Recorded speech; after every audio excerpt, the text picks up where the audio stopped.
Hi friends, welcome to house wife. நாம் இன்றைக்கி mutton biryani எப்படி பண்ணலாங்கிறது பார்க்கலாம். இது பார்த்திங்கனாக்கா ஒரு முழு ஆடு 13 கிலோ வெயிட் இருந்துச்சு. அதில் வந்து தலை, கால், அப்புறம் முடி, குடல் இதெல்லாம் ஒரு 3 கிலோ போயிடுச்சு. மீதி 10 கிலோ கறிக்கு 10 கிலோ அரிசி போட்டு சமைச்சிருக்கோம். வாங்க பார்க்கலாம். இதுக்கு வந்து 3 கிலோ வந்து வெங்காயம், 4 கிலோ தக்காளி, 1/4 கிலோ மிளகா, 1/4 கிலோ இஞ்சி, 1/2 கிலோ பூண்டு யூஸ் பண்ணியிருக்கிறோம்.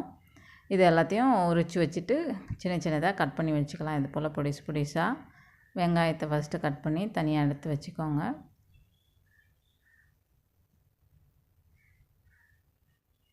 அதன் பிறகு தக்காளி இந்த மாதிரி நீட்டாக அரிஞ்சிக்கிட்டால் தான் நமக்கு வதக்கிறதுக்கு வந்து ஈஸியாக இருக்கும்.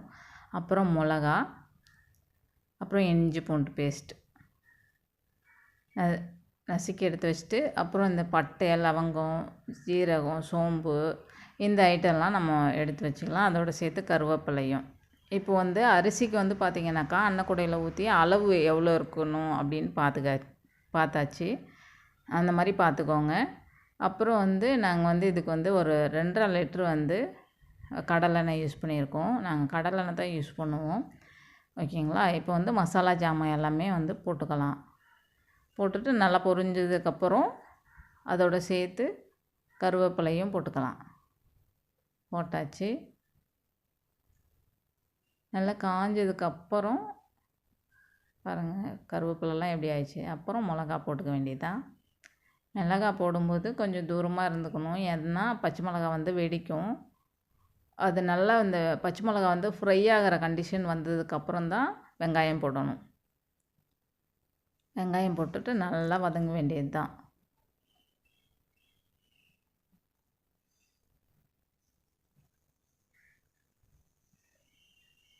இந்த அளவுக்கு வதங்கியிருக்கணும். வதங்கினதுக்கப்புறம் பாருங்கள், இந்த அளவுக்கு நல்லா பொன்னிறமாக வதங்கினதுக்கப்புறம் நம்ம தக்காளி சேர்த்துக்கலாம். தக்காளி சேர்த்து வதக்க ஆரம்பிச்சிடலாம்.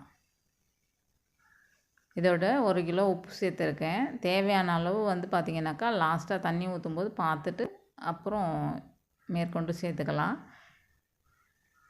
இப்போது நல்லா தக்காளி வதங்கிறது வரைக்கும் கிண்டி விடலாம்.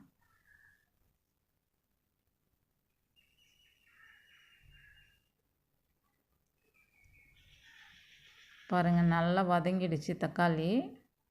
நல்லா இந்த அளவுக்கு வதங்கினதுக்கப்புறம் இஞ்சி பூண்டு பேஸ்ட் வந்து சேர்த்துக்கலாம். இஞ்சி பூண்டு பேஸ்ட் சேர்த்துட்டு அதோட பச்சை வாசனை போகிறது வரைக்கும் நல்லா கலரை விட்டுக்கிட்டே இருக்கணும். ஏன்னா இஞ்சி பூண்டு பேஸ்ட் வந்து பார்த்திங்கனாக்கா நமக்கு வந்து அடி பிடிக்கும். ஸோ அடி பிடிக்காமல் கலரை விடணும்.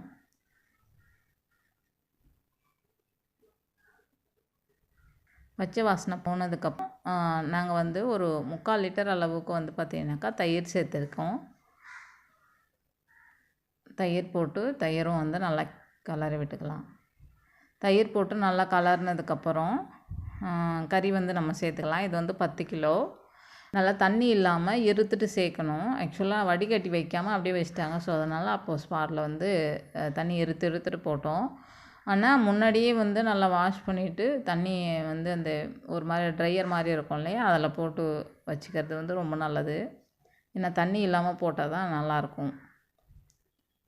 இதோட ஒரு 50 கிராம் அளவுக்கு மஞ்சத்தூள் போட்டுட்டு அப்புறம் வதக்க ஆரம்பிச்சிடலாம்.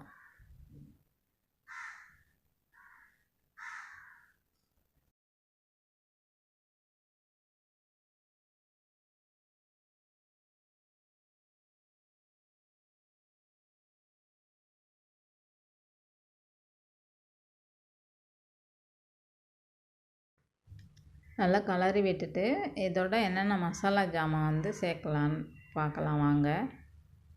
இது கறி மசாலா 50 கிராம், அப்புறம் பிரியாணி மசாலா வந்து 2 பாக்கெட், மட்டன் மசாலா 2 பாக்கெட், 10 ரூபாய் அது. இது 2 பாக்கெட் மட்டும் போதும். இது எல்லாத்தையும் ஒவ்வொன்றா பிரித்து கொட்டிட்டு வதக்க ஆரம்பிச்சிடலாம். அப்புறம் இதோடு சேர்த்து ஒரு 100 கிராம் வந்து பார்த்திங்கனாக்கா வீட்டில் நம்ம குழம்புக்கு அரைச்சி வச்சுருப்போம் இல்லையா மசாலா, அதுவும் சேர்த்துக்கிறோம். சேர்த்துட்டு எல்லாத்தையும் சேர்த்து வந்து வதக்க ஆரம்பிச்சிடலாம்.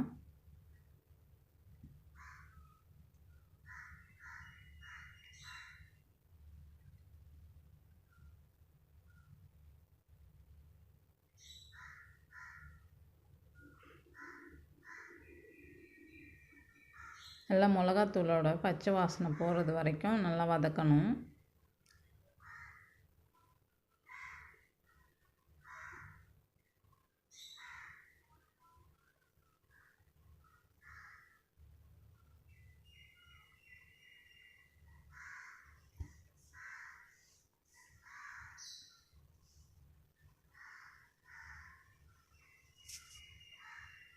அடி பிடிக்காமல் கலரி விட்டுக்கிட்டே இருக்கணும். ஒரு பாதி அளவுக்கு வெந்ததுக்கப்புறம் நம்ம வந்து இதில் வந்து தண்ணி மிக்ஸ் பண்ணிக்கலாம். நம்ம ஆல்ரெடி வந்து அன்னக்கூடையில் வந்து அரிசி அளவு பார்த்துருக்கோம் இல்லையா, அதே அளவு அன்னக்கூடையில் வந்து பார்த்திங்கனாக்கா 2 பங்கு வந்து நம்ம வந்து தண்ணி ஊற்றணும்.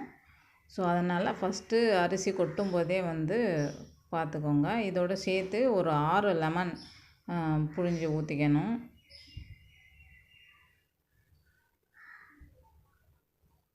ஊற்றிட வேண்டியதுதான். ஊற்றிட்டு லைட்டாக ஒரு கிண்டிட்டு நம்ம வந்து தண்ணி வந்து சேர்த்துக்கலாம்.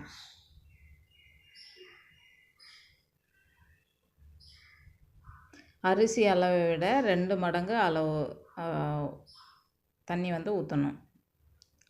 அவ்வளோதான். ஊற்றிட்டு உப்பு சரி பார்த்துக்கலாம். இப்போது சரி பார்த்துட்டு மூடி வச்சிடலாம். இப்போது நல்லா வெந்துச்சான்ட்டு நம்ம கறி அழுத்தி பார்த்தோன்னாக்கா கறி வந்து உடையணும். அந்த அளவுக்கு வர்றது வரைக்கும் நம்ம வந்து நல்லா வேக வச்சுக்கலாம்.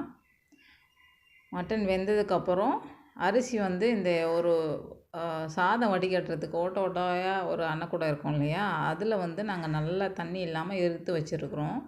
கறி கூட இதில் இறுத்து வச்சுக்கிறது வந்து ரொம்ப நல்லாயிருக்கும். இப்போது அரிசியை கொட்டிட்டு நம்ம கலரி விட்டுக்க வேண்டியதுதான். ரொம்பவும் கலரி விட்டுக்கிட்டே இருக்கக்கூடாது, ஒரு மாதிரி ஆகிடும் குழ குழன்னு. அதனால் அப்பப்போ அடியும் பிடிக்காத அளவுக்கு லைட்டாக கிண்டி விட்டுகிட்டே இருக்கணும்.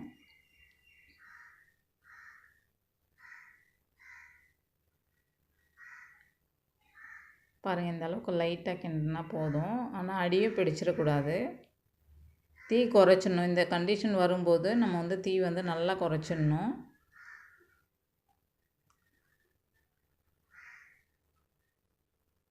ரெடி ஆயாச்சு. இப்போ வந்து இந்த அளவுக்கு வந்ததுக்கப்புறம் நம்ம வாழை இலை வந்து மேலே போட்டுடலாம். அந்த தம்முக்காக ஒரு முழு இலையை சின்னதாக கட் பண்ணி அந்த பாத்திரம் ஃபுல்லாக போட்டு விட்டுடலாம்.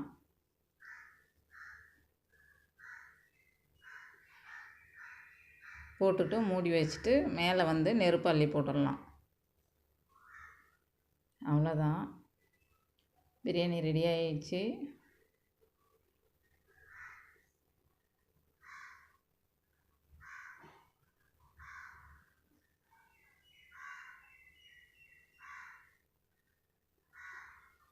இது வந்து எங்கள் மச்சினை வீட்டில் வந்து ஆடு வெட்டினாங்க. அதுக்கு வந்து நாங்களே தான் செஞ்சோம் பிரியாணி.